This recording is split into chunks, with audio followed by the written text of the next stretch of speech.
आज की वीडियो हम जो बनाने जा रहे हैं वो है 10 worst losses in test matches in last 30 years outside Asia. Sachin ji से शुरू करते हैं। तेंदुलकर के एरा के दो मैचेस मुझे बहुत ज़्यादा पिंच होते हैं। एक तो हमने लास्ट पॉडकास्ट में जोहानिसबर्ग टेस्ट डिस्कस किया था और दूसरा ये बारबाडोस। अब चलते हैं हम गांगुली जी की कैप्टनसी पे। 2001 में match Harare against Zimbabwe. Harare में हारे हर बार ही होता था। और सेकेंड इनिंग्स में इंडिया एक टाइम पे 197 for 3 पे था। हाँ। और द्रविड़ वाज प्लेइंग वेल और शिवसुंदर दास खेल रहे थे और एकदम से हीट स्ट्रिक और एंडी ब्लिगनॉट का जबकि कोई नाम भी नहीं आता इस मैच से पहले और इस मैच के बाद। अब कभी उनका नाम ज्यादा नहीं सुनोगे। उन्होंने 5 कर लिया एक सेशन के अंदर। इंडिया 37 रन में 7 विकेट्स। अब चलते हैं हम द्रविड़ जी की कैप्टनसी में 2006 केप टाउन। ये तो मैं भूल ही नहीं सकता टेस्ट मैच। आज तो कोई साउथ अफ्रीका में सीरीज ही नहीं जीते हैं। तो ये क्लोजेस्ट थे।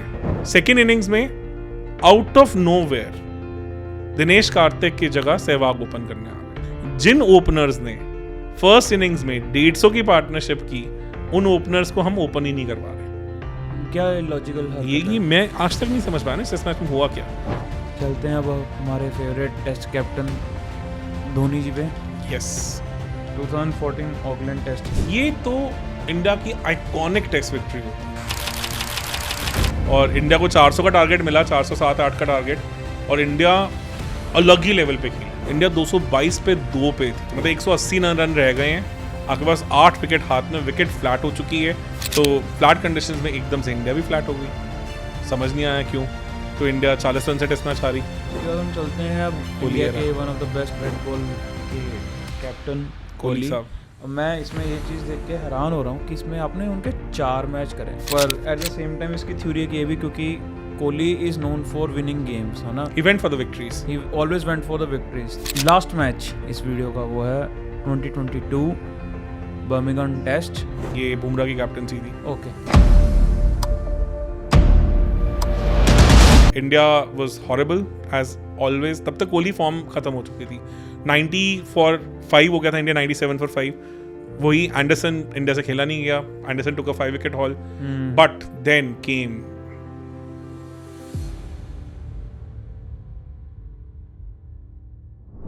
Hello everyone, welcome to first empire podcast. आज हम अपनी सीरीज़ को कंटिन्यू करते हुए आज की वीडियो हम जो बनाने जा रहे हैं वो है 10 worst losses in test matches in last 30 years outside Asia. अभी तक हमने बेस्ट ड्रॉज की बात कर लिया, हमने वर्स्ट ड्रॉज की बात कर ली है। अब है लॉसेस की बारी। एक और डिप्रेसिंग वीडियो ये वाली। एंड इस डिप्रेसिंग वीडियो के बाद फिर एक बहुत ही बढ़िया मोटिवेटिंग वीडियो भी आएगी, तो ये वीडियो भी आप सह लोगे। इस वीडियो में भी हम कैप्टन वाइज कैप्टन बात करेंगे कि लास्ट 30 इयर्स का देखना। वही जो मैच इंडिया को जीतना चाहिए था पर हार गए। ये सारे मैच ऐसे से होंगे जिसके बाद आप रोए होगे, है ना। रोया क्या मतलब? अभी तक रो रहे होते हैं दिमाग में। अभी तक रो रहे हो, रिप्ले हो रहे होते हैं कि यहाँ ये हो गया होता तो क्या हो गया होता, यहाँ हो गया होता तो क्या हो गया। जैसे अभी तक लोग 2023 का वर्ल्ड कप रो रहे हैं सोच के। वैसे मुझे ऑब्वियसली नो डाउट 23 का फाइनल बहुत अलग चीज़ है। अदरवाइज मुझे टेस्ट मैच लॉसेस की बहुत ज़्यादा देर तक रिग्रेट रहता है, सालों साल रहता है। मतलब स्पेशली जो मतलब एशिया के बाहर इंडिया हारा है कि यार वो लेगेसी मैचेस होते हैं, वो ऐसे होते हैं जिनकी डिस्कशन 50 साल बाद भी होती है। तो इसलिए जैसे वर्ल्ड कप फाइनल्स की होती है, नो डाउट। हाँ एग्जैक्टली। तो करें फिर, किससे शुरू करें? सचिन जी से शुरू करते हैं। मैंने तो जब क्रिकेट देखना शुरू किया था तो कैप्टन पर वो एकदम से सचिन आ गए थे फिर। ठीक है। आपके टाइम पे जब आपने क्रिकेट देखना स्टार्ट करा तो यही चल रही थी, बैटल ही चल रही थी, सचिन नजर। हाँ, मैच फिक्सिंग, बड़ा कुछ फैक्टर्स थे, behind the scenes, front of the scenes, बहुत कुछ अलग था। बड़ा कुछ अलग था। तो ऐसे स्टिंग ऑपरेशन आ रहे हैं, ये सब आ रहा है। मतलब तेंदुलकर के एरा के दो मैचेस मुझे बहुत ज्यादा पिंच होते हैं। एक तो हमने लास्ट पॉडकास्ट में जोहानिसबर्ग टेस्ट डिस्कस किया था, जो ड्रॉ करा दिया था, जो ड्रॉ हो गया था। और दूसरा ये बारबाडोस वाली। मतलब बारबाडोस लॉस तो ऐसी है जिसपे तेंदुलकर खुद भी मतलब डिस्कस, उन्होंने अपनी जो बिलियन ड्रीम्स वाली टोकू सीरीज आई थी उसमें उन्होंने बात भी की थी कि मैंने अपनी वाइफ से बात की थी कि कुछ तो गड़बड़ है, कि जो प्लेयर्स जैसे खेलना चाहिए वैसे नहीं खेल रहे हैं। मतलब ऐसा मैच हम नहीं हार सकते। मतलब 120 चेज नहीं हुआ था ये मतलब इस पे सीरियस डाउट्स हैं कि कुछ प्लेयर्स ने गलत खेला है जानबूझ के। कुछ तो था मतलब, बिकॉज दोनों इनिंग्स में इंडिया बहुत बुरी तरह कोलैप्स हुआ है। कैसे मतलब मैं देख रहा हूँ इंडिया फर्स्ट इनिंग्स में 212 पे 2 और तेंदुलकर 92 मार गए, Dravid 70। This series was actually coming of age for Dravid. Johannesburg test match में उन्होंने अपने ग्लिम्पसेस दिखाए, 148 मारे, फिर 80 समथिंग मारे सेकंड इनिंग्स में। इस सीरीज में ये मैच्योर्ड कि he is there to stay as a test batter, got it. तो वहां वो उठे। तो इंडिया 212 पे 2 विकेट्स और फिर सीधा 319 पे ऑल आउट, तो यानी कि ऑलमोस्ट 100 रन्स में। और इस मैच में जितना I remember even Courtney Walsh भी नहीं खेल रहे थे, जो तो एम्ब्रोज थे, बिशप थे और फ्रैंकलिन रोज थे। और फ्रैंकलिन रोज ने बियॉन्ड दिस सीरीज को ज़्यादा किया भी नहीं इंटरनेशनल क्रिकेट में, तो गॉट इट। तो आप कह सकते थे कि थर्ड सीमर इतना बढ़िया भी नहीं था, 2 सीमर्स ही थे उस सीरीज में। तो he did really well. First test match में टुक 6 विकेट्स। इंडिया ने तो उसे अच्छा खासा स्टार बॉलर बना ही दिया था सीरीज में। He really bowled well in this series. But हाँ, कर्टनी वॉल्श को आप फिल इन नहीं कर पा सकते हो, that's a huge gap to fill in वाला फंडा था। तो West Indies started well, almost 300 run score किए उन्होंने, और हमारे वही एज यूजुअल हमारे हमेशा के लिए हड्डी चंद्रपॉल साहब, अच्छा Chanderpaul, Shivnarayan Chanderpaul scored 137 not out, brilliant innings. पहली इनिंग्स में आई थिंक शायद प्रसाद ने 5 विकेट हॉल लिया था, yes, I yes, remember yes. Correctly. 82 for 5. Srinath इस सीरीज में नहीं थे। This was also one big drawback because वो साउथ अफ्रीका सीरीज के बाद शोल्डर इंजरी के कारण बाहर हो गए थे, काफ़ी लंबा बाहर रहे हैं। तो फिर इंडिया बैटिंग करने आया, beautifully India played. Tendulkar was looking ominous, Dravid, दोनों की लग रहा था कि 100 होंगी, दोनों 100 से पहले निकल गए। 92 सचिन का था और 78 द्रविड का। इतना आई रिमेंबर इस पूरी टेस्ट सीरीज में किसी भी इंडियन बैटर की 100 नहीं आई थी, except 1 double 100 from Navjot Sidhu. वो टेस्ट मैच तो ड्रॉ ही हुआ था, तो अदरवाइज ऐसा सीन रहा था। फिर सेकेंड इनिंग्स में तो इंडिया ने मचा दी थी, लिटरली मचा दी थी। मतलब वेस्ट इंडीज टिक ही नहीं पाया था। एक टाइम पे वेस्ट इंडीज 107 पे 9 था और लास्ट विकेट ने 33 रन मारे, और इंडिया ये टेस्ट मैच 39 रन से हारा था। तो अब सोचो लास्ट विकेट वाली इनिंग्स निकाल दो तो शायद इंडिया टेस्ट मैच जीत भी जाता। तो बेसिकली इंडिया को टारगेट मिला था इसमें, है ना, 120 का 120 का टारगेट मिला था इंडिया को और इंडिया 81 पे ऑल आउट हो गई। 81 पे आउट। क्या इतनी ज़्यादा डेडली पिच थी? कुछ नहीं था ऐसा विकेट में भी। दैट्स व्हाट सचिन सेज कि विकेट इतनी गंदी नहीं थी, ऐसा कुछ नहीं था कि अनप्लेएबल था, but somehow just we couldn't. तभी तो उन्होंने अपनी वाइफ से भी डिस्कस किया जाके कि नहीं यार कि कुछ तो गड़बड़ है। तो इस मैच में ये अजरुद्दीन वगैरह थे, असर तो थे, चलो फिर तो। और बहुत कंट्रोवर्शियली बड़ा अजीब सा रहा था उनका ओवरऑल परफॉर्मेंसेस पूरी सीरीज में। ओके। और अजहर इस टाइम पे ऐसे था कि मतलब ओपनली बोलते थे कि छोटे की किस्मत में कैप्टनसी लिखी नहीं, ये नहीं, वो नहीं। मतलब there was a huge power tussle going on, so there are question marks about this match in many senses. और इंडिया 1-0 से सीरीज हारा था। अगर इंडिया ये टेस्ट मैच जीत जाता तो इंडिया 1-0 से सीरीज जीत रहा होता, और हम वेस्ट इंडीज में सीरीज का टेस्ट मैच भी नहीं जीते थे कब से। मतलब I think last I remember was 75 series. Last I remember 75 series जब इंडिया ने 400 समथिंग चेस किया था, जिसके बाद वेस्ट इंडीज ने डिसाइड किया था अब से हम स्पिनर्स खिलाएंगे ही नहीं। फिर वो बिल्कुल कॉर्टरेट ऑफ फास्ट बॉलिंग पे चले गए थे। उसके बाद तो 20-22 साल हम टेस्ट मैच भी नहीं जीते वहाँ पे, कभी भी सवाल ही नहीं उठता। मतलब 86 के बाद तो हम बाहर ही टेस्ट मैच नहीं को जीते थे एशिया के। मतलब मतलब एक श्रीलंका में भी 93 में जीते थे, 93-94 में। श्रीलंका में भी हमें काफ़ी साल लग गए थे दोबारा जीतने में, 2001 में जाके जीते थे हम वापस। तो ये वो एरा था, इंडिया टेस्ट मैच ही नहीं जीतती थी बाहर जाके, कुछ चांस ही नहीं था। और कहाँ ये सीरीज जीत रहे होते अगर हम ये चेस कर गए होते। और सोचो सचिन का क्या कद हो जाता मतलब और ये जीतना चाहिए था, ये मैच तो हर हालत में जीतना चाहिए था। 120 चेस करना भी इतना डिफिकल्ट भी नहीं है, मतलब कंसिडरिंग की। प्लस आप टेल ने वैक किया वहाँ पे 33 रन लास्ट विकेट ने ऐड किए, वो था। अभी कुरुविला टुक 5 विकेट्स ऑल। अभी कुरुविला कम्स फ्रॉम मुंबई। इनके बारे में बात थी कि ये ऑलमोस्ट कर्टली एम्ब्रोज की हाइट के बॉलर थे, 6'5", 6'6" के बॉलर थे। Tallest I think Indian cricket में टॉलेस्ट एवर, और बहुत अच्छे बॉलर थे। बट समाव ये भी फिर 97-98 सीजन के बाद गायब सी हो गए, ज़्यादा उतना नहीं इनकी हमने बातचीत सुनी। तो ही टुक a 5 wicket hall in second innings, and clearly लग रहा था कि इंडिया टेस्ट मैच जीतेगा। एंड आई रिमेंबर मैं उस टाइम पे 10th क्लास में था, सॉरी 10th क्लास बोल गया, 6th क्लास में था, 10 साल का था। और वी हैड शिफ्टेड, हम शिफ्ट हुए थे खन्ना से पटियाला। तो केबल अभी लगा नहीं था, तो मैं वही न्यूज़ के थ्रू चीज़ों के थ्रू अपडेटेड रहता था कि हाँ क्या हो रहा है एंड ऑल। बड़ा डिसअपॉइंटिंग लगा था कि इंडिया 120 चेज नहीं कर पाया। और सचिन को अब तक इस विक्ट्री का काफ़ी इस लॉस का काफ़ी ज़्यादा रिग्रेट होता है। चलते हैं हम नेक्स्ट कैप्टन, जिनके बारे में अभी हम बात करके हटे थे। फिर अजहर है वापस, अजहरुद्दीन, ये वापस आए थे अब दोबारा। Yes, okay. तो 98 में वापस आए 97 खत्म होने के बाद। तो 98 में व्हेन ही केम बैक तो Tendulkar just unlocked himself as a batter.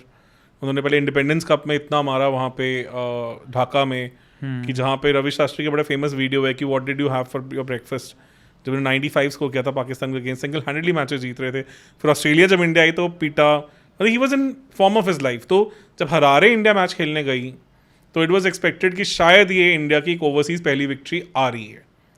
और first innings Zimbabwe batted really well. India का सेकेंड इनिंग्स बैटिंग अच्छी नहीं थी। ओपनर्स तो इंडिया के पास तब समझ ही नहीं आते थे। I think Mongia opened with Sidhu और दोनों ने कुछ खास नहीं किया था। और सिद्धू भी अपने फैग एंड में थे। हाँ, ऑलमोस्ट फैग एंड पे ही थे। मतलब इस सीरीज के बाद तो ऑलमोस्ट रिटायरमेंट की तरफ ही आ गए थे। तो 98 में द्रविड़ प्लेड ब्रिलियंटली, 118 रन मारे थे उन्होंने, बहुत प्यारी इनिंग्स खेली थी। सचिन ज़्यादा उतना नहीं कर पाए थे जितना उनसे एक्सपेक्टेड था। और इंडिया के पास तब तो थर्ड सीमर होता ही नहीं था। मतलब we banged on Harbhajan at that time. 98 के मैच में हरभजन भी खेले थे। जबकि हरभजन उस टाइम पे उतने सीन नहीं थे। वो ऑस्ट्रेलिया सीरीज जिससे पहले हुई थी उसी में उन्होंने डेब्यू किया था as a bowler, if I remember correctly. तो ज़्यादा मतलब आप ये सोचो कि थर्ड सीमर ही नहीं है हमारे पास इन कंडीशंस में। कोई हरारे अगर आपको याद हो तो वहाँ भी बॉल लहराती है अच्छी खासी। तो हमें स्पिनर्स 2 खिलाने पड़े थे, कुंबले और हरभजन। एंड सेकेंड इनिंग्स में वी हैड टू चेस 235, और वो भी जबकि काफ़ी अच्छे से जिम्बाब्वे निकल रहा था, उनका भी कोलैप्स ही हुआ था एंड इंडिया को छोटा टारगेट मिल गया था। Otherwise Zimbabwe was running away with the game. 200 something पे उनका 1 या 2 ही आउट थे। 293 पे ऑल आउट हुए थे। उसके बाद 293 पे उनका भी कोलैप्स था। स्पिनर्स स्पिनर्स कोलैप्स लेके आ रहे हैं। 6 7 विकेट स्पिनर्स को आई थी। तो हरभजन और कुंबले ने मिलकर कोलैप्स कराया था। और 235 लग रहा था इंडिया इजीली चेस करेगी। दोनों ओपनर डक पे गए थे, सिद्धू भी और मोंगिया भी। और उसके बाद काफ़ी बुरा कोलैप्स था इंडिया का। अजहर भी कुछ खास नहीं कर पाए थे। फिर देन थोड़ा बहुत Ganguly and Dravid build some partnership together, 100 something तक ले गए थे स्कोर को, और फिर पता ही था कि इंडिया मैच हार ही रहा है। तो 62 रन से इंडिया हारा था ये मैच। 173 पे ऑल आउट हो गया था। तो otherwise it could have been that जो होली ग्रेल था ना इंडिया का कि हाँ यार अब ब्रॉड विक्ट्री चाहिए, वो आ जाती। तो सम प्रॉब्लम वही थी, हमारे पास थर्ड सीमर नहीं होता था, हमारे पास ओवरसीज कंडीशंस में खेलने का एक्सपीरियंस नहीं होता था। Openers was a big concern in that era. Third seamer was a concern, fast bowling allrounder नहीं था। और आप सोचो जिम्बाब्वे के पास भर के थे। केविन रिनी करके उनके बॉलर थे, वो चश्मे वाले, अगर आपको याद हो, सीम बॉल करते थे। He opened in this test match, played really well in second innings. और फिर उनके पास नील जॉनसन थे, अगर आपको याद हो 99 के नील जॉनसन। वर्ल्ड कप में उनकी काफ़ी बातचीत हुई थी। 99 उन्होंने साउथ अफ्रीका को मैच हराया था। फिर आपके पास हीट स्ट्रीक थे। तो मैंने जब देखना स्टार्ट करा था तो वो कैप्टन थे, हीट स्ट्रीक कैप्टन थे। और इसमें सबसे अच्छी जो बात है कि सेकेंड इनिंग्स में हेनरी ओलंगा ने 5 विकेट हॉल लिया था। हेनरी ओलंगा का ज्यादा डिस्कशन आता है 98 में कि ईयर एंड पे जब उन्होंने तेंदुलकर को बाउंसर पे आउट किया था, और फिर अगले मैच में तेंदुलकर ने पीटा था बुरी तरह। पर उससे पहले सितंबर के राउंड ये टेस्ट मैच हुआ था, उसमें वो ऑलरेडी अपना करामात कर चुके थे। तो he was already in the head of Indian batters, और अच्छी पेस थी उनकी, 145 146 की पेस वाले बॉलर। अभी बड़ी रिसेंटली एक वीडियो नेट पे आया है जहाँ पे हेनरी ओलंगा, जो वॉइस करके कंपटीशन होता है अगर आपने कभी देखा हो, जहाँ पे जजेस पीट करके बैठे होते हैं, फिर सिंगर गाता है। तो ऑस्ट्रेलिया का जो वॉइस करके है उसमें Henry Olonga participated as a singer. देखा था वो वीडियो। तो जब वो सिंगर के लिए आते थे, ही सेड कि I have played test cricket, I am Henry Olonga. तो वो ऑस्ट्रेलियंस अच्छा हाँ वी नो ऐसा वाला सीन था। तो completely switched over his career now into singing, professional singing. और उस टाइम पे उन्होंने काफ़ी मचाई थी तबाही, और उस टाइम पे इंडिया नहीं समझ पाता था उनको, बिल्कुल समझ ही नहीं पाता। ये मेरे को लग रहा है ये बस वो लास्ट ईयर ही थे, आई गेस 2001 2002 या मैक्सिमम 2003 तक जिम्बाब्वे सीरियस क्रिकेट खेल रही थी। इन 2003 वर्ल्ड कप, क्योंकि उस वर्ल्ड कप के बाद इनके जब डिक्टेटर जो थे वहाँ के, उनके साथ इनके भिड़े, तो उसके बाद एंडी फ्लावर, ग्रांट फ्लावर सभी भाग गए, सभी निकल गए, सारे मेजर प्लेयर्स निकल गए थे। बिकॉज ये काफियों के कहीं ना कहीं इंग्लिश रूट्स तो थी, तो इनको फिर वहाँ से कहीं साइलम मिल गया, कहीं काउंटी में चले गए। एंडी फ्लावर तो भी इंग्लिश क्रिकेट के साथ कितना एसोसिएटेड है, कितने डायरेक्टर लेवल पे भी रहे हैं, कोच भी रहे हैं, काफ़ी कुछ उन्होंने रोल प्ले किए। एंडी फ्लावर तो उस वक्त के स्टार बैट्समैन थे, वर्ल्ड क्रिकेट में वर्ल्ड के स्टार बैट्समैन थे, वर्ल्ड के one of the star batsman. और जो ग्रैंड फ्लावर थे वो भी अच्छे ऑलराउंडर थे, allrounder, spinning allrounder, spinner allrounder थे। गाय विटल थे इनके पास, हाँ। मतलब he Streak was also an allrounder, भर भर के ऑलराउंडर थे इनके पास, पूरी टीम में मल्टी डायमेंशनल प्लेयर्स थे इनके, तो काफी स्ट्रांग टीम। मैंने जब तब देखा था ना तो जिम्बाब्वे के तब बहुत यंग जो विकेट कीपर वो तब नए नए ही आए थे, तैबू तब वो बिल्कुल नए नए आए थे। फिर तो एंडी फ्लावर ही कीपिंग करते थे। हाँ, पर वो तैबू तब मतलब नए नए ही थे, आगे समझ लो कि एंडी फ्लावर मतलब ये सब तब चले गए थे, जा रहे थे जब मैंने देखा था। तब इतना मुझे याद है कि इंडिया और जिम्बाब्वे का जब मैच होता था तो ऐसा नहीं होता था कि मतलब कि जैसे आज हम बात करते हैं ना कि जिम्बाब्वे मतलब बोलते हैं कि जैसे पाकिस्तान कैसे पेल रही है जिम्बाब्वे को, कभी भी पेल सकती है, तो वैसा नहीं था। एक्चुअल में टफ मैचेस ही होते थे जिम्बाब्वे के साथ। एलिस्टर कैम्बल क्या ओपनर थे, ओपनर भी थे, कैप्टन भी रहे हैं, बड़े अच्छे प्लेयर थे। Then Murray Goodwin was there, multiple good players, team भरी हुई थी उनके पास। एग्जैक्टली। ग्रेग विशार्ट, काफी प्लेयर्स थे उनके पास, मतलब ऐसा स्ट्रॉन्ग टीम थे। 98 में तो उन्होंने जब ट्राई सीरीज हुई थी इंडिया में ऑस्ट्रेलिया के साथ, तो इंडिया को बहुत तंग किया था उन्होंने, काफ़ी अच्छी टीम थी वो, मतलब they were very strong team. 99 world cup तो हम बाहर ही जिम्बाब्वे से हार के हुए थे, तभी हेनरी ओलंगा ने 3 ओवर में 7 रन चाहिए थे और एक ही ओवर में सारी विकेट उड़ा दी थी, तो काफ़ी उस एरा में तो तंग हुए हैं हम। 1998 में ही अजहर की कैप्टनसी में वेलिंगटन का ये टेस्ट मुझे नहीं भूलता, बिकॉज पहला टेस्ट मैच तो हो नहीं पाया था, पहले टेस्ट मैच बारिश के कारण पूरा वॉश आउट हो गया था। लास्ट डे एक फ्रेंडली सा मैच 20-20 ओवर का खेला था, तो उसके बाद सेकेंड टेस्ट मैच में इंडिया स्टार्टेड वेरी पुअरली, 17 पे 4 था इंडिया, तो Ajay Jadeja opened, I think he scored duck, Dravid went for duck, Ganguly 4 wicket 17 run पे निकल गए थे। फिर तेंदुलकर और अजहर ने काउंटर अटैकिंग इनिंग्स खेली थी। Tendulkar scored 47, Azhar played a brilliant 100, 103 not out मारे थे। साइमन डूल टुक 7 विकेट, जो जिनको आप कमेंट्री में आजकल देखते होगे, काफी डेडली सीम बॉलर, स्विंग बॉलर थे, दोनों तरफ सीम स्विंग करते थे। पेस उतनी नहीं थी, but for those conditions was very deadly. तो इंडिया रो पीट के 200 तक पहुंची थी। 208 मारे थे इंडिया ने, और उसमें से 103 नॉट आउट अजहर थे। और अजहर की ब्रिलियंट नॉक थी वो, लाइक क्लियरली रिमेंबर। 3:30 बजे उठ के मैं वो मैच देखता होता था, और क्या खेले थे वो। जब तक मैं उठा था तब तक 4 विकेट उठ चुकी थी। तो I have visuals of that match, तो मुझे अच्छे से याद है उस मैच में सारा तेंदुलकर वाज वेरी यंग, तब तक अर्जुन तेंदुलकर का तो बर्थ ही नहीं हुआ था, और हरभजन सारा तेंदुलकर को बाउंड्री पे खड़के ऐसे खिला रहे हैं और तेंदुलकर मिडिल में खेल रहे हैं। I have that visuals of my. तो उस टाइम ना बड़े हमारे उस टाइम क्या होता था, रूमर्स बड़े उठते थे, तो इंटरनेट तो था नहीं, तो ऐसे ही रूमर आया था कि सचिन के ऊपर पता नहीं कौन सी दशा चल रही है एंड उनके लाइफ को थ्रेट है। तो मैं पूरी रात जॉग के प्रेयर कर रहा हूँ, भाई सुबह मैच में सचिन को देखना है, ये वो ऐसे ही कुछ भी रूमर स्कूल लेवल पे उठ जाते थे। तभी याद है ना वो कि रिकी पॉन्टिंग के बैट के स्प्रिंग्स और लगे हुए हैं 2003 वर्ल्ड कप में, और जयसूर्या के बैट के स्प्रिंग्स, ये वाली बातें स्टोरी ऐसे उठी हुई है। तो सेकेंड इनिंग जब इंडिया बॉलिंग करने आया तो ऐसा नहीं था कि इंडिया ने ट्रबल नहीं किया, बट प्रॉब्लम वही होती थी कि प्रसाद, श्रीनाथ, उसके बाद थर्ड सीमर ही नहीं है। कुंबले बॉल कर रहे हैं, इधर उधर से कुछ ना कोई पार्ट टाइमर चल रहा है, तो 208 पे 7 उनके भी थे। तो प्रिटी मच इवन कीन मैच था उस टाइम पे, क्योंकि थर्ड इनिंग्स में बैट करना ईजी होता है। बट देन विटोरी साहब और डियॉन नैश थे जो इंडिया के साथ ऐसे ही हुआ ओवरसीज सीरीज में। एक अलग ऑलराउंडर उठ के आता है, वो इंडिया के सीरीज में बहुत मचाता है, फिर गायब हो जाता है, जैसे कि सैम करन के साथ हुआ, बहुत लोगों के साथ ऐसा हुआ है। तो ये खींच के ले गए 350 तक स्कोर, इतना कि कोई बॉलर ही नहीं है इंडिया के पास, तो तेंदुलकर ने आके टील आउट की थी। तेंदुलकर टुक 8th and 9th विकेट, तो 208 से 7 पे सीधा 352 पहुंच गए, ऑलमोस्ट 150 रन खा गए लास्ट 3 विकेट्स के लिए, जो इंडिया की उस टाइम प्रॉब्लम थी। थर्ड सीमर होता ही नहीं था, तो ये प्रॉब्लम रहती थी इंडिया के साथ। और इंडिया जब बैटिंग करने आए तो स्टिल बैटेड वेल, और एक टाइम पे इंडिया उस टेस्ट मैच में आई थिंक 297-296 पे 3 या 4 पे था। तो Tendulkar was batting brilliantly, brilliant 100 by Tendulkar. Azhar was batting well, और एकदम से इंडिया लास्ट 8 रन में 6 विकेट कोलैप्स करके आउट हो गई। कितने 60 या 59 रन में लास्ट से 6 विकेट आउट हुई थी इंडिया। तो उनकी टेल जहां रन मारती थी, हमारी टेल वहीं खत्म हो जाती थी। तो 200 समथिंग का टारगेट मिला, 210 211 का टारगेट मिला था, विच वाज गुड, क्योंकि न्यूजीलैंड में आपको पता है कि बॉलर्स के लिए हेल्प रहती है। पर अगेन, और उसके बाद न्यूजीलैंड 74 for 5 थी, जिसमें नेथन एस्टल, जिनका अगर आपको वो डबल 100 याद हो 150 बॉल वाला, इंजर्ड थे। तो वो भी इंजर्ड होकर बाहर हो चुके थे, तो इफेक्टिवली वो 74 for 6 थे और वहाँ से इंडिया टेस्ट मैच हार गई।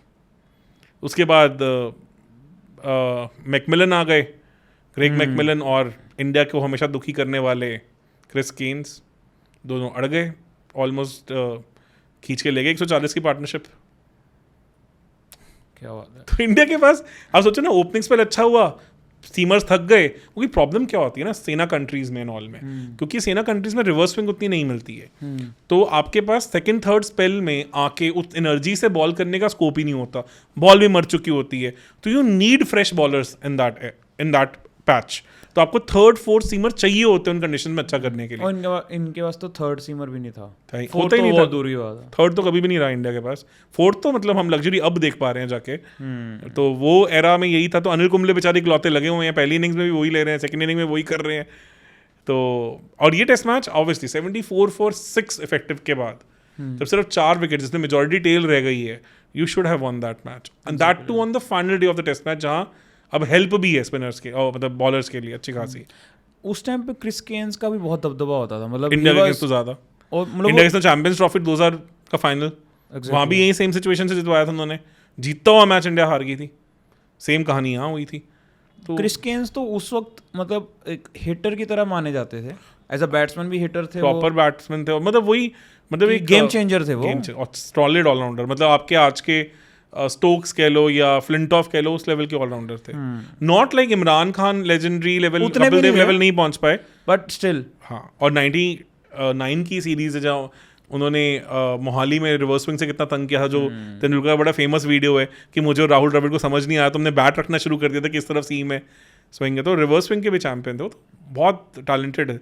काफ़ी बुरा बेचारों ने टाइम देखा, बिकॉज मैच फिक्सिंग में फंसे 2007 में ICL में, उसके बाद he had to do community service, बीच में तो एज ए बस कंडक्टर बड़ा कुछ रहा है, फिर हेल्थ इश्यूज बहुत सारे, काफ़ी कुछ, मतलब he has gone through a hello in last 15 years 16 years।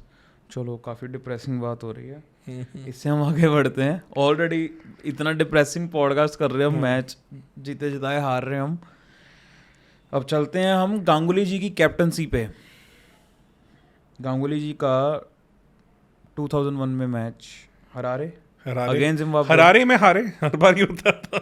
First test match India जीता इस सीरीज में, और वो इंडिया की ओवरसीज विक्ट्री 15 साल के बाद आई थी, आउट ऑफ एशिया 1986 के बाद, और टेस्ट मैच विक्ट्री, मैं सीरीज की तो बात ही नहीं कर रहा हूँ, और इंडिया के बाहर भी ऑलमोस्ट 8-9 साल के बाद। तो 93 में हमने श्रीलंका को हराया था, उसके बाद जाके ये था, मतलब हम बीच में कहीं जीते ही नहीं है कुछ भी, मतलब 15 साल में हम कहीं कोई टेस्ट मैच ही नहीं जीते बाहर।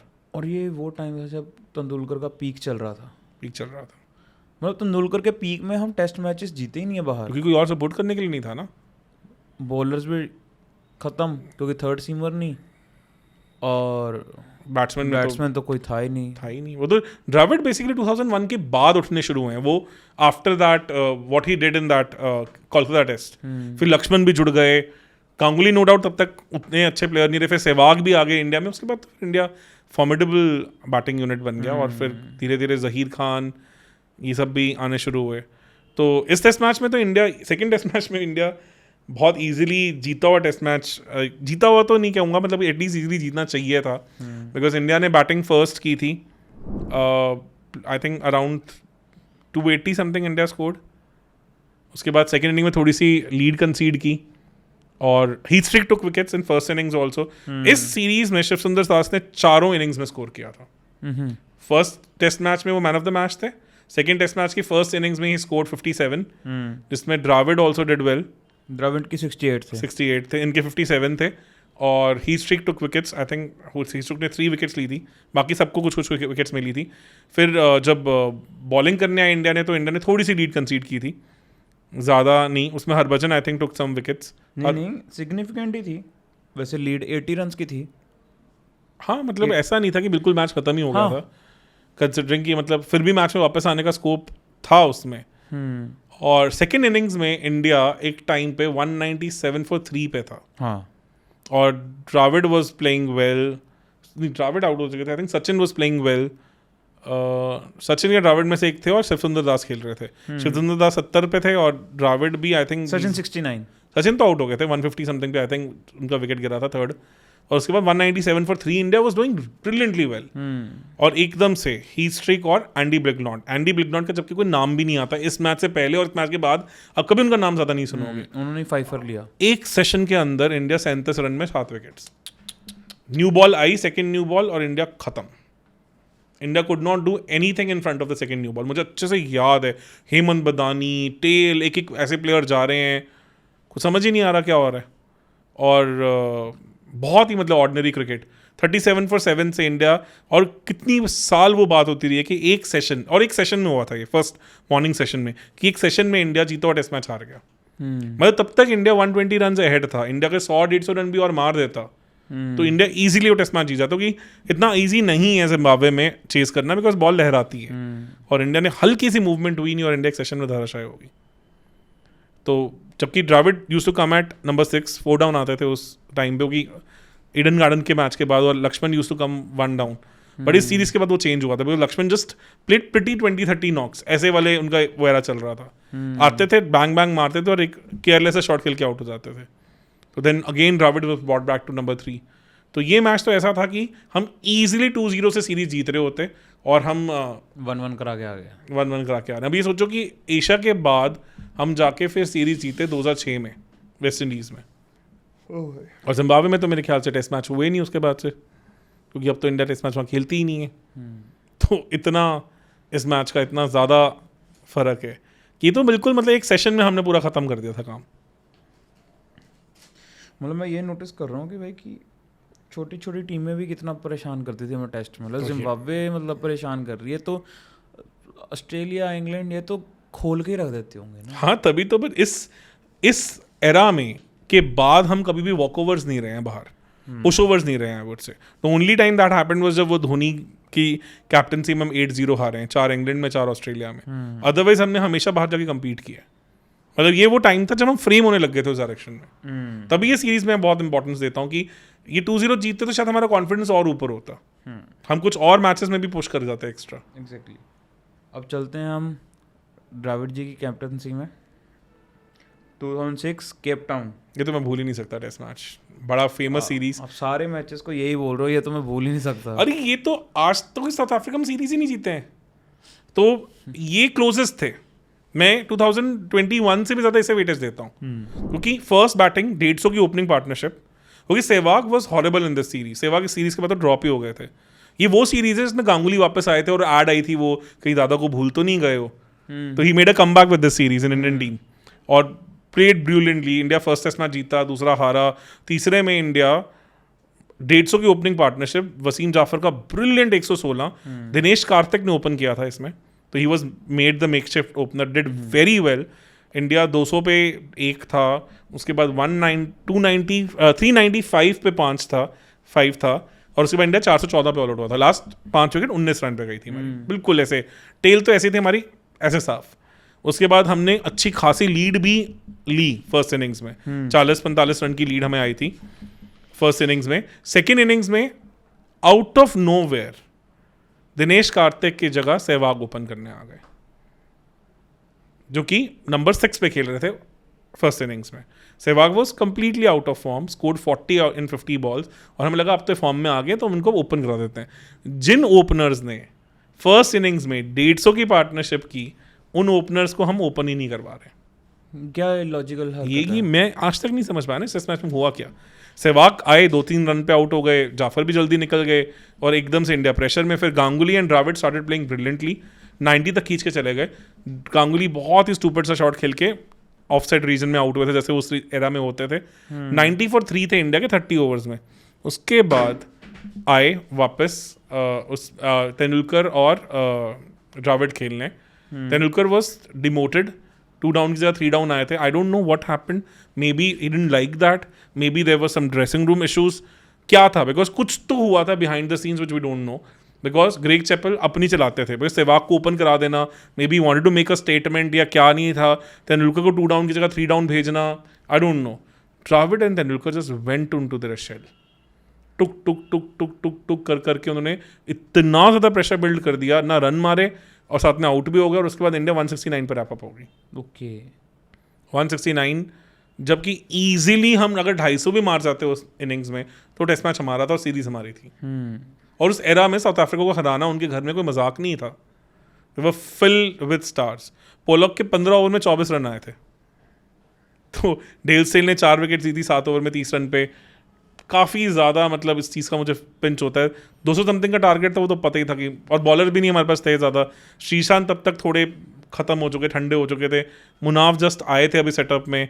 तो जहीर टुक अ 4 wicket haul and still Zaheer was dropped after this series. क्या चल रहा था यार?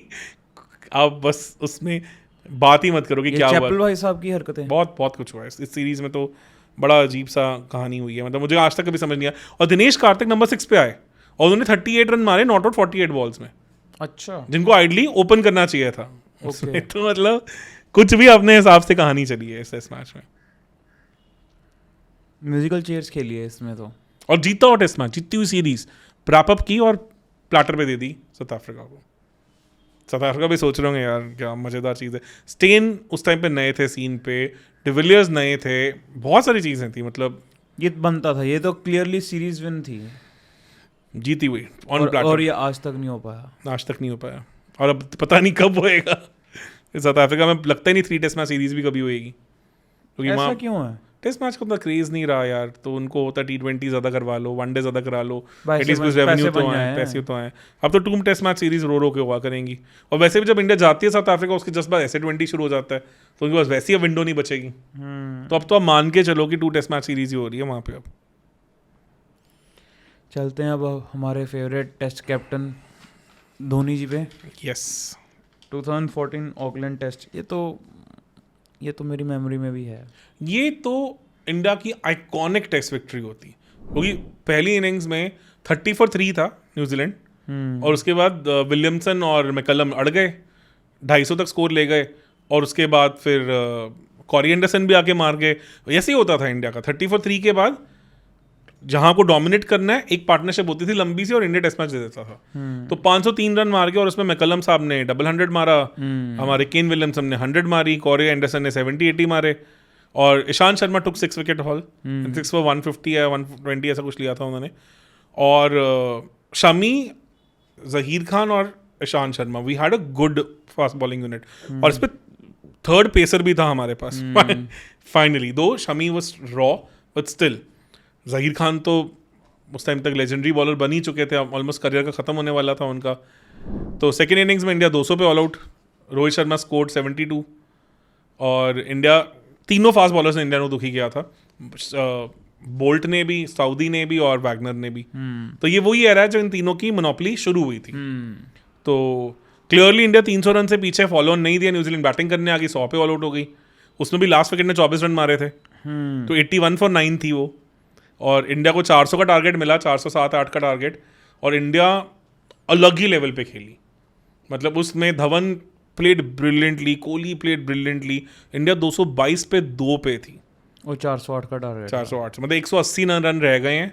आपके पास 8 विकेट हाथ में, विकेट फ्लैट हो चुकी है, कुछ नहीं हो रहा, और इंडिया वहां से। और हमने डिस्कस करा है कि न्यूजीलैंड में विकेट्स फ्लैट होती रहती हैं, आज में जाके बहुत फ्लैट हो जाती हैं। थर्ड फोर्थ दिन तो पहले खेलना मुश्किल होता है, बाद में खेलना आसान हो जाता है। थोड़ा बहुत लास्ट डे में हेल्प रहती है, पर ज़्यादा नहीं। तो फ्लैट कंडीशंस में एकदम से इंडिया भी फ्लैट हो गई, समझ नहीं आया क्यों। तो इंडिया 40 रन से टेस्ट मैच हारी, जो कि मतलब मैं नहीं कहूँगा कि बहुत दुखदायक विक्ट्री है, बिकॉज हम 300 रन से पीछे थे। पर सोचो अगर हम ये टेस्ट मैच जीत जाते तो ये ऑलमोस्ट ईडन गार्डन मोमेंट हो जाता है। ईडन गार्डन मोमेंट हो जाता, almost Eden garden moment in New Zealand. कितनी बड़ी विक्ट्री होती। कभी हम 300 रन से पिछड़ के थोड़ी टेस्ट मैच जीतते हैं कभी बाहर तो चांस ही नहीं है। तो ये आइकॉनिक विक्ट्री होती है। मतलब this could have been the victory which would have maybe, शायद धोनी कभी रिटायर ना होता उसके बाद टेस्ट मैच से, कहानी अलग होती। Got it. तो ये वैसी विक्ट्री है जो आई वुड नॉट से कि हाँ कहेंगे हम बहुत बुरा हारे, but it could have been that legendary victory जो शायद सालों साल बात होती है। ये भी उतनी चुभती है, उतनी चुभती, ये हार भी चुभती है। क्योंकि इस हार के कारण हम सेकंड टेस्ट मैच में अपना मोराल लूज करके ना 94 for 5 से हमने टेस्ट मैच ड्रॉ करवाया था। इसमें 300 रन मारे थे मैकलम ने।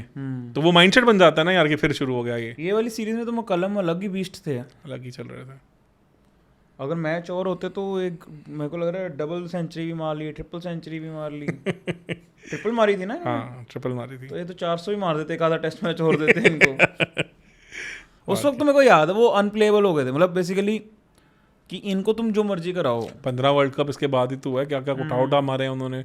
उससे तो उन्होंने एशिया में आके पाकिस्तान के अगेंस्ट भी डबल 100 रन बॉल मारी थी, हर कुछ तो किया उन्होंने सहरा में। तो he was on a different level eight that time. उसके बाद हम चलते हैं अब कोहली इंडिया era। के one of the best red ball के कैप्टन कोहली कोहली। साहब।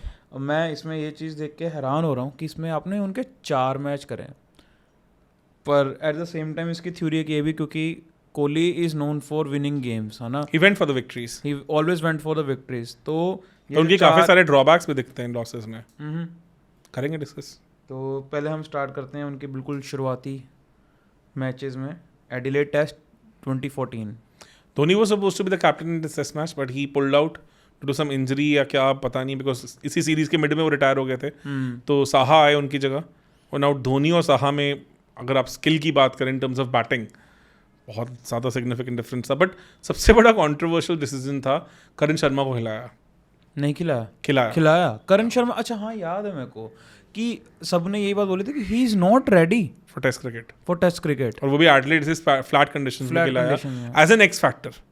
तो ये विराट कोहली का वो टाइम शुरू हो जाता है जहाँ पे अपने विम्स फैंसी चलाते हैं और कुछ ऐसे ब्लंडर्स कर देते हैं जो कहीं ना कहीं फिर बाइट बैट करता है। तो पेल दिया एकदम से ऑस्ट्रेलिया ने आके, 300 हुई थी। David Warner scored 100, then Michael Clarke scored 100, then Smith तो नॉट आउट ही रहे थे 160 पे, और 517 पे 7 पे इनिंग डिक्लेयर की। इंडिया बैटिंग करने आया, बैटेड ब्यूटीफुली। हमारे ओपनर्स ने अच्छा किया। Murali Kartik Murali Vijay was in a different zone all together, played brilliantly. तो Murali Vijay was known for playing good knocks against Australia. SENA में उन्होंने पूरा अच्छा किया बहुत। तो then Rahane did well. Virat ने तो अच्छी खासी 100 मारी थी, 115 रन मारे थे। तो एडलेड तो उनका फेवरेट ग्राउंड ही है। तो इंडिया 444 पे ऑल आउट हुआ, थोड़ा सा लीड कंसीडर किया। सेकेंड इनिंग्स आई तो ऑस्ट्रेलिया ने जल्दी डिक्लेयर करके चेस दे दी इंडिया को 350 रन की। 364 की चेस थी, India went for the chase. और उसमें इंडिया एक टाइम पे आई थिंक 250 के आसपास शायद 2 विकेट पे था, 240 समथिंग पे 2 विकेट्स पे था। और जिसमें एक प्लेयर 99 पे खेल रहे थे, मुरली विजय, और विराट कोहली ऑलमोस्ट 100 कर चुके थे, 100 करने वाले थे। और वहाँ से फिर आए नेथन लायन और पूरा इंडियन मिडिल ऑर्डर उनके सामने डिसमेंटल हो गया। Rahane played a very poor shot, Rohit Sharma played a very poor shot. बहुत अजीब हुआ था, मतलब कि 99 पे मुरली विजय आउट हुए तो उसके बाद पूरी लड़ी लग गई। तब भी Virat Kohli went for the victory. It could have shut shop, क्योंकि लास्ट डे था, ओवर्स ज़्यादा नहीं बचे थे। It could have settled for the draw, but he went for the victory, और इंडिया 49 रन से हारा था वो मैच। तो ये एक लेगेसी थी कि Virat Kohli could have said कि नहीं, हम विक्ट्री के लिए जा ही नहीं रहे हैं। अगर ये मैच ड्रॉ करवा लेते तो फिर ये पिछली वीडियो में आता ये मैच। नहीं, फिर draw India should have von, but India ने नहीं था। ये तो हाईली इम्प्रॉबेबल विक्ट्री थी यार इस एरा में। सोचो ना यार, गाबा से पहले हमारे पास वैसे ना, मतलब तभी ऋषभ पंत की इनिंग्स इतनी क्यों टॉक्ड अबाउट है कि हमारे पास वैसा फाइटर लोअर मिडिल ऑर्डर में बैटर नहीं था उस टाइम पे। May be Dhoni could have done that, पर धोनी थे नहीं उस मैच में। तो इतना इंपॉर्टेंस है इस इनिंग्स का, इसीलिए तो सपोर्ट ही नहीं मिला। आफ्टर टॉप ऑर्डर वेंट, खत्म ही हो गया मैच। लायन ने 7 विकेट्स ली, पहले इनिंग्स में 5, टोटल टेस्ट मैच में 12, सीरीज में 24। तो he was highest wicket taker in that series. तभी तो एकदम से लायन वर्सेस अश्विन तो डिस्कशन पॉइंट भी नहीं था उस टाइम पे। वो तो अश्विन ने इसके बाद अपने आप को इम्प्रूव किया। इस सीरीज में को मैंने वीडियो भी किया है कि इनमें क्या गलतियां कर रहे थे अश्विन एज अ बॉलर। तो इस टेस्ट मैच तो खेले भी नहीं थे, फिर second, third and fourth test match खेले थे, फिर करण शर्मा को बिठा के उनको लेके आए थे। अच्छा, ये तो बिल्कुल ही नहीं समझ आया था कि करण शर्मा क्यों, किस लिए। और एक चीज़ जो है वो लोगों को समझनी पड़ेगी कि T20 मैचेस में काफ़ी हद तक अगर कोई 11 प्लेयर में से कोई एक वीक लिंक होता भी है तो वो शायद कई बार छुप जाता है। टेस्ट मैच में नहीं हो पाता। टेस्ट मैच में तो 11 के 11 प्लेयर्स ही पूरे एक्सपोज होते हैं। बॉलर भी तो आपके पास लिमिटेड होता है ना। तो ये रोहित शर्मा ने बीच में बॉल करनी शुरू कर दी थी। रोहित शर्मा ने इस मैच में बॉल की थी बिकॉज इंडिया का इतना ज़्यादा काम खराब चल रहा था। और ये टेस्ट मैच ऐसा है कि अगर थोड़ा सा मिडिल ऑर्डर ने सपोर्ट दे दिया होता तो ये गाबा जैसी आइकॉनिक विक्ट्री होती। मतलब क्योंकि इसमें तो ऑस्ट्रेलिया ने दोनों इनिंग्स में ही डिक्लेयर करा था, विकेट तो ली नहीं जा रही थी इंडिया से। तो मतलब ऑस्ट्रेलिया ने चैलेंज किया था कि तुम मार के दिखाओ, और अगर ये मार देती इंडिया तो गेम बहुत अलग हो जाता। पर एटलीस्ट ये है कि कोहली ने वो स्टेटमेंट तो दे दी थी। ब्रिलियंट इनिंग्स थी यार, 141 सेकंड इनिंग्स में ब्रिलियंट नॉक थी। और स्टेटमेंट फोर्थ इनिंग्स में यार ऐसी हंड्रेड्स नहीं आती हैं। मतलब मुझे याद है दैट वाज वन इनिंग्स जहाँ पे कोहली ने इतने प्यारे स्वीप मार मार के नेथन लायन को न्यूट्रलाइज किया था, अदरवाइज वो स्वीप नहीं खेलते हैं। This is one innings where he played brilliantly in front of spin, पूरा उन्होंने ग्राउंड यूज किया था। मुझे नहीं समझ आता उसके बाद उन्होंने क्यों लॉक करके रख दिया। एक है कि स्लॉक स्वीप मारते बाउंड्री पे वो कैच हुए थे नेथन लाइन पे, तो मे बी शायद उसके बाद क्या हुआ क्या नहीं हुआ, पर उन्होंने स्वीप मारना बंद कर दिया इस इनिंग्स के बाद। और एक ये चीज़ भी देखने को मिली थी कि सिर्फ और सिर्फ जो स्वीप भी खेल रहे थे विराट, उनकी ये खासियत है कि स्वीप में भी वो ही कैन चूज कि उनको किस एंगल पे स्वीप मारना और ये सिर्फ इसी एरा में दिखा है, उसके बाद नहीं विराट ने देखा काफी। अब भी जो वो है, अब वो मेजोरिटी केस यही होता है कि या तो वो स्लॉक स्वीप ही मार रहे हैं और वो भी मिड ऑन मिड विकेट इधर ही मार रहे हैं, इधर ही मार रहे हैं। लेकिन पहले जब वो स्वीप मार रहे थे इस सीरीज में स्क्वायर भी मारते तो वो स्क्वायर भी मार रहे थे, वो बेसिकली मनूवर कर रहे थे, जहां जहां वो मारना चाहते हैं वो वहां वहां मार रहे थे। स्पिन के यार एक अलग लेवल के प्लेयर थे, मतलब उनका जो depth of the crease use करना, वो सब उनका जो विप होता था outside off stump cover drive अलग था यार, वो अलग गहरा था। एग्जैक्टली इस सीरीज में तो ऐसा बीस्ट खेले हैं वो। इसके बाद ये एस्टैब्लिश हुआ है establish as a test player. 400 थी सीरीज में। फिर चलते हैं 2018 केप टाउन। क्या दुखदाई match, India started really well, Bhuvi ने खोल के रख दिए थे ओपनर्स, 3 डाउन हो गया था 12 रन पे, 10 ओवर के बाद 12 रन 3 आउट, ऐसी कुछ स्टार्ट हुई थी। फिर फैफ और हमारे डिविलियर्स साहब घुस गए, और डिविलियर्स ने उस टाइम पे इतनी अच्छी फॉर्म में भी नहीं थे। तो this is one series which was the debut series of Bumrah, तो ये डेब्यू इनिंग्स थी बुमराह की। तो बुमराह को समझ ही नहीं आया कि टेस्ट मैच लेंथ क्या होती है। हाँ, ये मेरे को याद है शुरू में ये तो प्रॉब्लम आई थी उन्हें। एक सेशन में उन्होंने बहुत रन खाए थे, मतलब दोनों बहुत अमेजिंग काउंटर अटैकिंग इनिंग्स थी। फिर डिविलियर्स को बोल्ड भी बुमराह नहीं किया था, और सेकंड इनिंग्स में तो बुमराह एज अ बीस्ट आए थे, और इस सीरीज में उन्होंने 17-18 विकेट ली थी, मतलब 5 विकेट हॉल भी आया था उनका थर्ड टेस्ट मैच में। तो इस लेवल तक वो इंप्रूव हुए थे। तो एवोल्यूशन ऑफ बुमराह दिखता है इस सीरीज में, कि फर्स्ट इनिंग्स में समझ ही नहीं आ रहा लेंथ कहाँ पे है, और इंडिया के पास प्रॉपर 4 बॉलर्स थे फास्ट, क्योंकि Hardik Pandya was also good. Hardik Pandya in this series in this innings 146 मारी थी उन्होंने। हाँ, मेरे को याद है 140s में तो रेगुलर बॉलिंग कर रहे थे। 146 पे उन्होंने फैफ को आउट भी किया था, मतलब वो अंपायर्स कॉल हो गया था, आउट मिला नहीं था, बट इस तरह की बॉल वो कर रहे थे। इंडिया का जेन्युइन पेस अटैक था इसमें। भुवी थे, Shami was at his best at that time, Bumrah was coming off the age, 287-286 मार गया था फिर भी साउथ अफ्रीका, और India in second innings was in disarray. Batting तो इंडिया से विकेट मैच में हुई नहीं थी। Pandya played a brilliant counter attacking innings, 95 ball 93, पर इंडिया ने अच्छी खासी लीड कंसीड की, पर इंडिया ने सेकंड इनिंग्स में उनको बिल्कुल खत्म कर दिया, 130 पे ऑल आउट कर दिया था, और all 3 fast bowlers took wickets, and even Hardik Pandya also did well. फिर चेस करने आए 200 समथिंग का टारगेट, 208 का टारगेट था, और ऑस्ट्रेलिया साउथ अफ्रीका के फर्स्ट इनिंग्स में बॉलर्स थे Vernon Philander, Dale Steyn, Rabada and Morkel. 4 fast bowlers ये खेल रहे थे, तो उनके केस तो क्या ही करते। सेकेंड इनिंग्स तक डेल स्टेन हो चुके थे इंजर्ड, तो दे वर 1 बॉलर डाउन, तो इसलिए इंडिया के पास चांस था, बट लगा ही नहीं, इंडिया बिल्कुल चेज ही नहीं कर पाया। मतलब Kohli was the only player who was looking good, but Kohli को वर्नन फिलॉन्डर ने इतना प्यारा आउट किया था, इतना प्यारा LBW किया था, मतलब complete you can say dissection of your technique होता है ना, वो पहले आउटसाइड ऑफ स्टंप बीट कर रहे हैं, फिर एक इन कटर मार के उनको प्लम LBW किया था क्रॉस जाते हुए। तो मतलब जैसे उनकी टेक्निक खोल के रख देती होती है ना, वो काम करके दिखाया था, कि मतलब वो वर्नन फिलॉन्डर की खासियत थी, वो एक ही टप्पे से दोनों तरफ बॉल मूव करते थे, तो वो आपकी टेक्निक को पूरा खोल देते थे। तो क्लास से अगर किसी ने वो डिसमिसल देखा हो कोहली का, तो प्लीज़ नहीं देखा तो दोबारा जाके देखोगे, और वो पूरा ओवर देखो कि how well batsman of his calibre was also sucked into that kind of a thing. तो ठीक है, सीरीज फिर भी इंडिया की सही गई। थर्ड टेस्ट में आते आते तक हम जीत भी गए थे, but could have been different.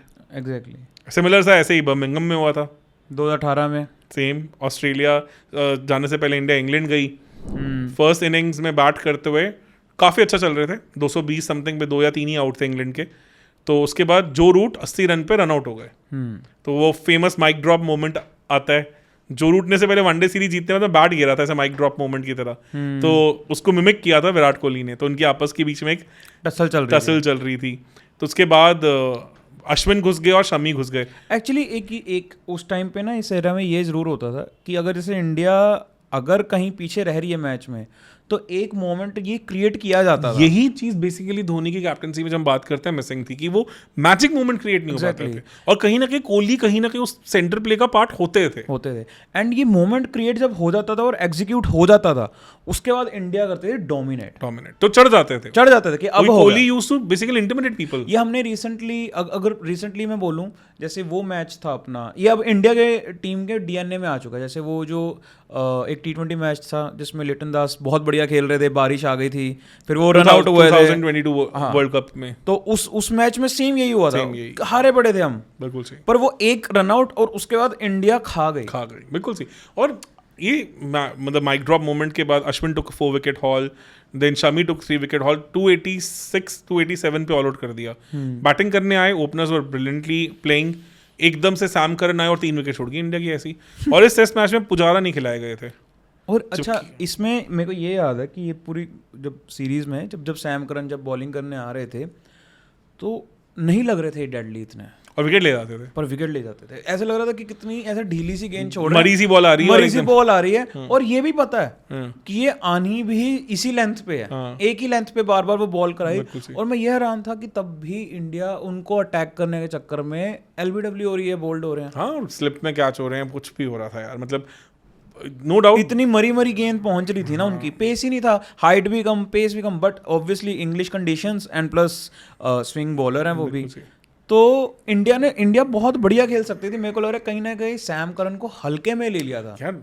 और देखो ना डिफरेंस क्या था इसमें, विराट कोहली का 149, इंडिया ने सिर्फ 13 रन की लीड कंसीड की, उसके बाद 87 for 7 हो चुके थे इंग्लैंड। मतलब basically 100 run ahead, 100 for 7 effectively, everybody gone. और Sam Curran counter attacking innings खेलते हैं, अश्विन को छक्के पड़ रहे हैं, और कहीं ना कहीं वहाँ प्रोएक्टिविटी गायब। क्योंकि प्रॉब्लम क्या थी ना, इस टेस्ट मैच में बुमराह नहीं थे, क्योंकि बुमराह आयरलैंड T20 में इंजर्ड हो गए थे, उनकी वेबिंग फट गई थी, तो he didn't play this match. तो यहाँ पे उमेश यादव आए थे उनकी जगह, तो Ishant Sharma did well, Shami did well, but वही थर्ड सीमर फिर गायब हो गया, जो बुमराह मिले थे वो इस मैच में थे ही नहीं। तो जब काउंटर अटैकिंग नॉक आई तो हम टेल को निपेट ही नहीं पाए। तो उसके बाद भी ऐसा नहीं था कि बहुत बड़ा टारगेट मिला था, 194 का टारगेट था, विच वॉज चेजेबल। और सिर्फ Kohli again did well, 51 score किया, तो इफेक्टिवली 200 रन पूरे टेस्ट मैच में कोहली ने स्कोर किए।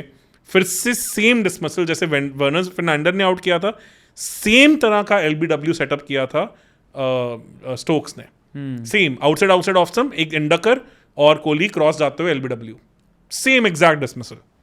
मतलब बिल्कुल आप कह लो कि कट कॉपी पेस्ट उन्होंने वहां से वर्नर फर्नांडर को उठा के पेस्ट कर दिया, सेम ईयर में ही तो करा, सेम ईयर में किया। तो ये तो मेरे को लग रहा है काफी हद तक ये पिछले डिसमिसल से एक्चुअल में इंस्पिरेशन लेके ही करा गया होगा। हाँ ऑब्वियसली स्टडी तो किया ही होता है इन्होंने, पता भी था एक ही तो प्लेयर है इनके पास, एक ही तो बैटर, पुजारा भी नहीं खेले थे इस मैच में।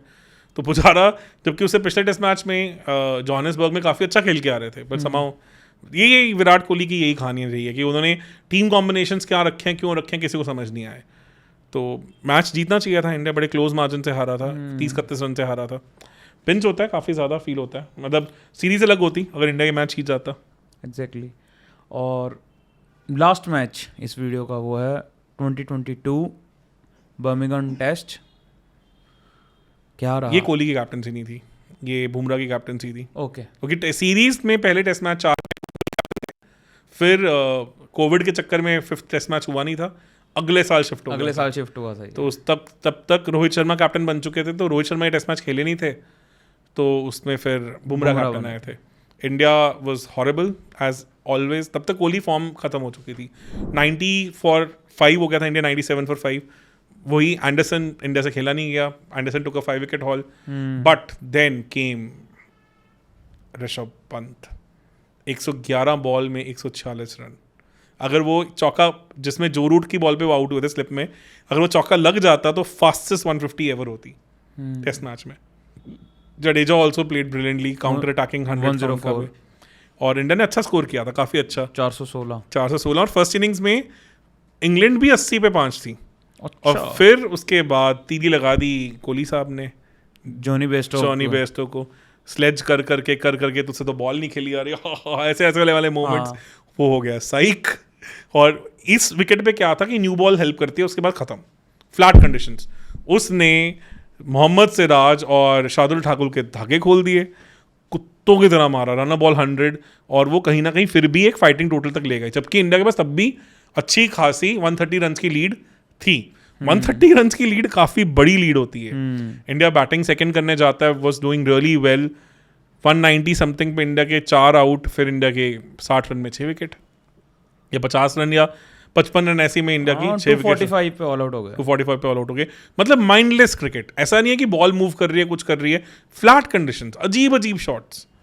मतलब कि जैसे अब तो टोटली बहुत हो गया है, ऑलमोस्ट 350 हो चुके हैं, कुछ है ही नहीं मैच में, ये वो 378 का टारगेट इंडिया ने दिया, 109 पे 3 आउट, इसमें 2 विकेट बुमराह की, 1 रन आउट, उसके बाद इंडिया से आउट ही नहीं हुआ कोई। तो जॉनी बाबा आए और रूट बाबा आए और वो टिक गए। ऑलमोस्ट 270 रन की पार्टनरशिप, 270 रन की पार्टनरशिप फाइनल इनिंग्स में यार। मतलब 378 बहुत बड़ा टोटल टू डिफेंड होता है। और मुझे याद है 150 समथिंग पे 3 था, तो एक स्लैश का शॉट आया था हनुमा विहारी जी के पास, और उनके हाथों से ऐसे निकल गया था कैच, उसके बाद कोई चांस भी नहीं आया। तो 150 पे 4 हो जाता तो शायद इंडिया ये मैच जीत भी जाता, पर उसके बाद मतलब 270 रन पार्टनरशिप, इतनी थकी हुई बॉलिंग मैंने इंडिया को कभी नहीं करते हुए देखा। मतलब सिराज को आई थिंक मतलब कुछ 11 ओवर में 80 रन पड़े थे, और मतलब ऐसे ही सा हाल शार्दुल ठाकुर का था। शार्दुल ठाकुर भी कभी कभी ऐसे एकदम से ऐसे क्यों लगते हैं कि यार इनफेक्टिव बॉलर क्यों लगते हैं? 21 के बाद तो ये बैठ ही गए हैं, वैसी बात तो रही नहीं थी इनकी उस टाइम। ऐसे लगता था टेनिस बॉल करा रहे हैं ये लेदर बॉल की जगह। हाँ, बाउंस भी वैसा ही मिलता था, वैसा बाउंस भी वैसा सा मिलता था। हाँ, इसमें भी ऐसे ही होता। फर्स्ट इनिंग्स में भी ना, जैसे ही बुमराह और शामी बाहर गए, पहले सेकेंड डे के एंड पे दोनों ने बॉलिंग की, फिर डे खत्म हो गया तो बैड लाइट या रेन के कारण जो दोबारा आए मॉर्निंग में, फिर विकेट्स ली। तो जैसे ही फर्स्ट दोनों शमी और बुमराह रिप्लेस होके फर्स्ट चेंज बॉलर्स आए, एकदम से रन पड़ने शुरू, 4 ओवर में 30 से 35 रन आ गए थे फर्स्ट इनिंग्स में भी, और वहां से वो मोमेंटम शिफ्ट होना शुरू हो गया। तो डिफरेंस क्या था ना, जब इंडिया उससे पहले खेला था 4 टेस्ट मैच, तो उसमें ईशांत शर्मा थे, तो Ishant Sharma still was doing well, Siraj did well, ऐसा नहीं था उस सीरीज में सिराज ने अच्छा नहीं किया था, पर 2021 ऑस्ट्रेलिया सीरीज के बाद सिराज वैसा कभी रिप्लिकेट कर नहीं पाए। सिर्फ अभी साउथ अफ्रीका में एक टेस्ट मैच में अच्छा किया एक स्पेल में, बट वो बात बन नहीं पाई। हॉट एंड कोल्ड बहुत रहे हैं। इस तरह से ईशांत शर्मा एक थर्ड सीमर की तरह कंसिस्टेंसी दिखा पाए थे, वो ऐसे सिराज नहीं कर पाए। तो अब आपको कौन लगता है कि अब अगर इंडिया के जो 4 फास्ट बॉलर्स होंगे टेस्ट के, अगर आपको 4 लेके जाने आएगा साउथ अफ्रीका, तो किन को लेके जाओगे आप? बुमराह, शामी तो फिक्स दिए हैं, ये तो फिक्स हैं, ये तो टेस्ट बॉलर्स ही हैं। अब मुझे आकाशदीप बहुत इंप्रेसिव लगे। आकाशदीप सिंह, आकाशदीप बहुत impressive, very impressive fast bowler. Mayank Yadav अगर लंबे ओवर्स कर सकते हैं तो है, दम है उस बंदे में। मतलब clocking 150 plus with high arm action, smooth action, hard lengths कर रहे हैं। साउथ अफ्रीका में तो he can be more than handy, और अच्छा खासे लंबे हैं। मतलब वो टॉल जेन्युइन 150 प्लस बॉलर तो इंडिया को कभी भी नहीं आया। तो ही कैन बी वन। पता नहीं, मुझे ये नहीं पता उनकी फिटनेस कैसी है, क्या है। अभी एज तो है उनके साइड पे, एज तो है उनके पास, तो he can be are that SENA country weapon. तो बुमराह को सोचो, एक तरफ से बुमराह, एक तरफ से अगर मयंक बॉल कर रहे हो फुल टैंडम में, तो वन साइड वॉच होगी। आपको ये लगता है कि शायद मतलब अगर अर्शदीप अपनी फिटनेस पे काम करते हैं अच्छे से, या करते अगर, तो he could also have been good test bowler? Pace बढ़ानी पड़ेगी यार उसके लिए, उनकी पेस 130 135 रह जाती है, तो 140 प्लस तो आ जाए तो बात अलग हो जाएगी फिर। अदरवाइज स्किल वाइज तो है, स्किल तो है उनके पास, दोनों तरफ स्विंग करने की कैपेबिलिटी है, सब है। बाउंसर उनकी बहुत अच्छी, बाउंसर अच्छी, बहुत अच्छी बाउंसर है। यॉर्कर है उनके पास, definitely he has that skill. अभी तो यंग है वो भी, उनके पास भी टाइम है। लेट्स सी, बिकॉज अभी T20 सेटअप में तो क्लियरली दिख रहा है कि अगर नंबर 1 बॉलर बुमराह है तो नंबर 2 अर्शदीप है एनी डे। मतलब और कोई दिमाग में आ भी नहीं रहा। मतलब आप शामी को भी नहीं रख सकते वो अभी नहीं, फास्ट बॉलिंग में तो नहीं। फास्ट बॉलिंग वो तो वर्ल्ड कप में यार इतना अच्छा करके आए हैं, क्लियरली दिख रहा है। और थर्ड नंबर पे अब कहीं ना कहीं आप कह सकते हो कि जैसे अभी ये बांग्लादेश सीरीज में हुआ है कि Mayank Yadav is also very promising. अगर एज अ थर्ड सीमर आप कहोगे कि ये चाहे हो सकता है 4 ओवर ना दें आपको, पर अगर 2 ओवर या 3 ओवर ये बढ़िया 4 ओवर देंगे यार, ऐसी बात नहीं है उनके बस। क्योंकि अभी क्या है ना, अभी तो बहुत मैच्योर होंगे। अभी तो मेरे को लगा थोड़ा ओवरडू कर रहे हैं स्लोअर बॉल्स को, थोड़ा वो सही होगा बिकॉज जेन्युइन पेस, तो उनको इतनी स्लो बॉल करने की जरूरत नहीं है, तो ये चीजें तो सॉर्ट आउट हो जाएंगी। और अभी तो फुल थ्रॉटल गए भी नहीं है। Fastest he bowled was 149.9। हाँ, इसमें तो इन्होंने लाइन लेंथ पे ज्यादा फोकस किया। अभी मैं रिदम में आऊँ, 6 महीने से खेला नहीं हूँ, खेलूँ, तो वो चीजें होंगी। वही तो बड़े दुखदाई से टेस्ट मैचेस हैं. India could have been on the other side of the story also. हाँ, मैं तो तभी मैंने टॉपिक चेंज इसलिए कर दिया, मैंने कहा यार बहुत डिप्रेसिंग हो गया. 10 मैच ऐसे से देख लिए हैं जिनमें से आखिरी 4-5 तो मेरे को भी याद है पूरे. तो ठीक है सर, कमेंट्स में देखते हैं लोग कोई और टेस्ट मैचेस ऐसे पॉइंट आउट करें तो, हाँ जो हमने मिस किए. मतलब ये तो यार आप लोगों से रिक्वेस्ट है कि प्लीज़ शेयर करो कुछ ऐसे और भी आपको अगर मैच याद आते हैं आउटसाइड एशिया जो इंडिया को जीतने चाहिए थे पर हार गए. और होंगे, अभी भी होंगे 3-4 मैच तो अभी भी और ऐसे से निकल कोशिश तो मैंने की है कि जो मेरे को टॉप 10 लगते हैं मैंने कवर किए हैं, पर डेफिनेटली मैचेस 3-4 और भी होंगे ऐसे से, आराम से होंगे. तो बहुत ही बुरा लगा ये सारे मैचेस सुन के, ये तो नहीं बोलूँगा बहुत अच्छा लगा ये पॉडकास्ट करके. काफ़ी डिप्रेसिंग है, चाय पीनी पड़ेगी इस पॉडकास्ट के बाद, तो ऐसे फील हो रहा है. पर चलो सबके साथ ही, हर टीम के साथ ही हो रखा है और ऐसे. These are also the times where you evolve as a team. तुम्हें अपनी गलतियां समझ आती हैं, अपने गैप्स दिखते हैं. पर ये तो है कि एटलीस्ट ना दिख रहा है कि इंडिया इवॉल्व कितना हुआ. इवॉल्व कितना हुआ है. मतलब हम जिम्बाब्वे में जाके हार रहे होते थे, अब हम ऑस्ट्रेलिया में जाके जीत रहे हैं. दोनों में बहुत फर्क हुआ है. काफ़ी we have come of age for sure. And test में कर पाना कहीं ना कहीं मतलब वो दर्शाता है कि इंडिया अपने बेसिक्स पे काम कर रहा है. बेसिक्स पे काम. और टेस्ट मैच में आप एक्सपोज हो जाते हो. आपको अब पाकिस्तान दिख ही रही है, खत्म हो गई. मतलब वो तो ऐसे लग रहा है उनकी क्रिकेट खत्म हो गई. अब पाकिस्तान क्लियरली वही है कि रैंडमली किसी भी दिन ये एकदम से हैरान भी कर देगी. अब नहीं कर पाते यार, अब सिर्फ T20 में कर पाते. हाँ, वनडे और टेस्ट तो खत्म. T20 की बात कर रहा हूँ मैं. T20 में ही, T20 में तो इनके 4 ओवर वाले बॉलर तो हैं ही हैं उनके पास. वनडे और टेस्ट में तो बहुत पीछे जा चुकी है पाकिस्तान, बहुत ज़्यादा पीछे. Very difficult for them to compete. क्या 850 रन खा लिया? 850. 850 जिसमें एक बैट्समैन ने रन बॉल 100 की है. वो चाहते तो 400 भी कर देता, खुद थक गया बेचारा. इतनी गर्मी में खेल रहे हैं वहाँ पे. इंग्लैंड में खेल रहा होता तो और खेल जाता. और जो रूट 262 मार के गया, और उसमें भी सिर्फ एक ही चांस है, वही 186 पे आया है. वही बॉप्सी भाई साहब ने छोड़ दिया. तो मतलब बॉलर भी नहीं लग रहे हैं कि विकेट लेने वाले हैं. ये सीमेंट पे खेल रहे हैं यार, ये सीमेंट पे खेलते हैं, सीमेंट पे खिलाते हैं. ये 250 पे 3, उसके बाद 700 पे के 4 में आउट हो रहा है. 450 रन की पार्टनरशिप ऑलमोस्ट. ऐसा लग रहा है जैसे मतलब ये क्रिकेट खेल रहे हैं. हाँ, ये वीडियो गेम था. स्कूल क्रिकेट में भी इतना बुरा हाल नहीं होता. क्या चल रहा? गलत है यार. टेस्ट क्रिकेट खत्म हो जाएगी, फिर इनिंग से हारेंगे. और क्या लग रहा है हार जाएंगे? हार तो सकते हैं, चांसेस तो हैं, हिस्ट्री तो रही है इनकी. हार गए ना तो फिर ये है कि मसाला वो देखने को मिलता है यूट्यूब पे. जो MS शहजाद भाई आते हैं ना आजकल, हर रोज आते हैं वो, हर रोज तबाही यही कहते होंगे यार इनसे तो हम ही खेल रहे हैं आज भी. खैर मैंने देखा स्टैट्स बुरे नहीं है MS शहजाद के. सही, वही पॉलिटिक्स के कारण काफ़ी सफ़र करें. चलो वोना भी विराट कोहली पे पॉडकास्ट खत्म करते हैं. Thank you so much sir, बहुत ज़्यादा मज़ा आया. It was really nice. And please make sure करो यार ये चैनल सब्सक्राइब करो, लाइक करो, इस वीडियो को शेयर करो क्रिकेट एंथुसियास्ट के साथ. ऐसे से ही अगर आप चाहते हो कि हम और पॉडकास्ट लेके आएँ जहाँ पे हम ऐसी बातें करें. So thank you so much.